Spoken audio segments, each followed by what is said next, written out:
Hello everyone, welcome to my channel Champions Learn and Grow.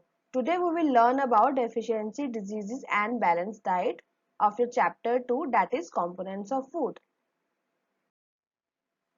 So students, we know that we eat food daily to gain energy, but do we eat food that is rich in nutrients like carbohydrates, fats, proteins, vitamins, minerals in right amount?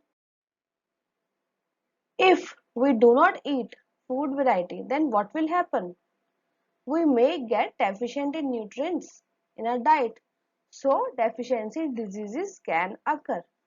Now, what are the deficiency diseases? Lack of carbohydrates, proteins, vitamins, minerals in the diet can cause deficiency diseases. These diseases mainly occur due to lack of one or more nutrients for a longer time. If we not consume these nutrients for a longer time, then we might get affected by these deficiency diseases. Now, what are the diseases caused by the lack of proteins and carbohydrates? First, we will learn about the protein deficiency. Protein deficiency mainly causes Kwashiorkor disease. In this, stunted growth occurs, swelling of face occurs, discoloration of hair, sometimes skin diseases and diarrhea occur. For example, you can see in the picture, the child is suffering from the Kwashiorkor disease.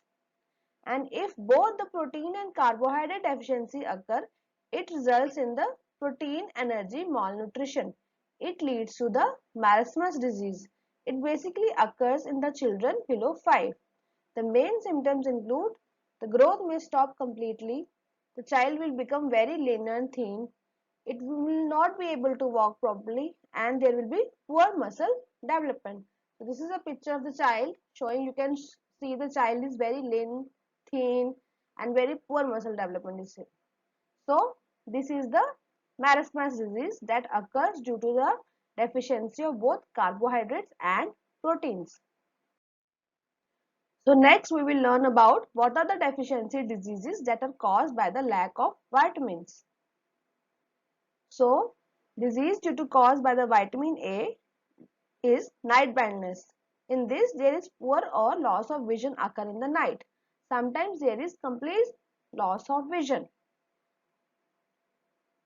Now vitamin B1 deficiency causes beriberi. In this, weak muscles occur and very little energy to do work. And deficiency of vitamin C causes scurvy. In this, bleeding of the gums occur and wounds take longer time to heal. And vitamin D causes rickets. In this, bones become very soft and bent. And vitamin D deficiency causes hemorrhage. It affects the clotting of the blood. Now, next is the diseases which are caused by the deficiency of important minerals. What are they? Number 1, calcium. Deficiency of calcium in our body mainly causes hypocalcemia, in which main symptoms include bones become very weak and tooth decay occur.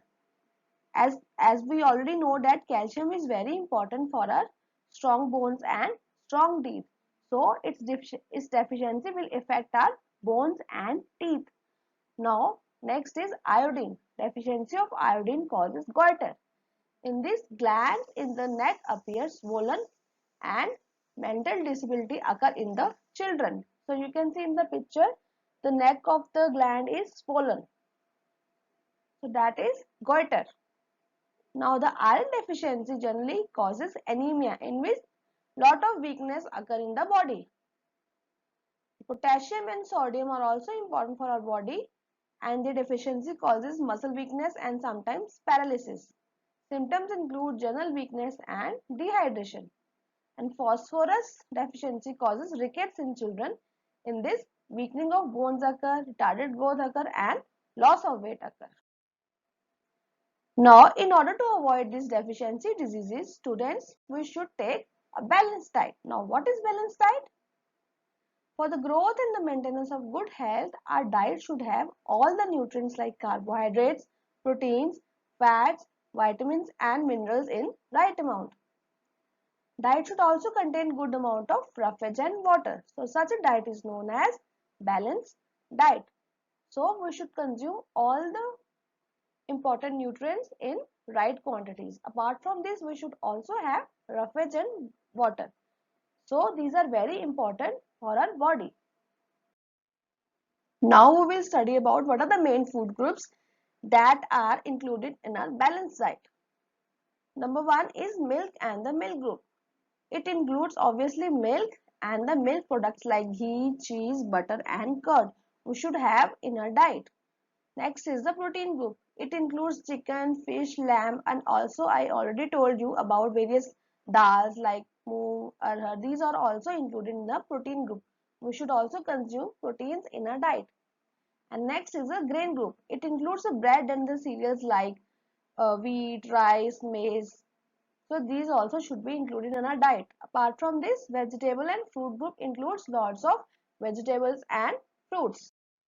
So in order to maintain a balanced diet, we should eat more cereals and whole grains.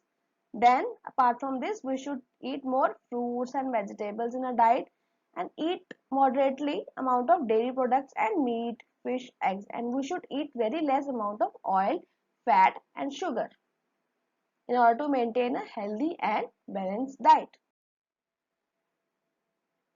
Now students, till now we have learned about the balanced diet and the deficiency diseases. Now we will learn about how to retain the nutritional content of our food. Do you know that some of the nutrients mainly get lost in the process of cooking and its preparation? So what should we do? The vitamin C, it is a very important vitamin. It gets easily destroyed by the heat during cooking.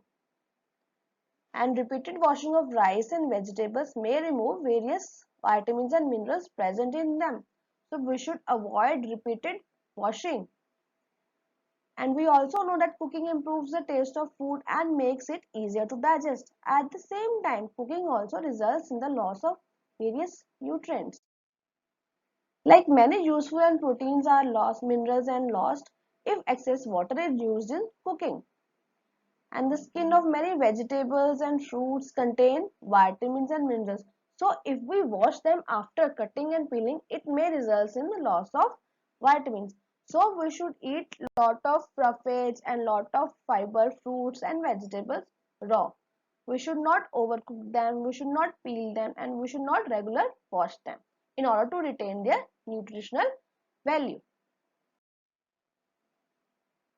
So students, now do you think that people of all the ages need same diet, same type of diet, or that or do you think that we need a balanced diet that would depend on the amount of physical work do we do? So let's see. Now we will learn about the factors on which a balanced diet depends. First factor is the age.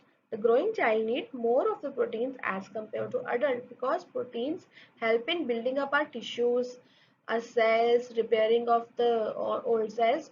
So growing child needs more of the proteins as compared to the adult.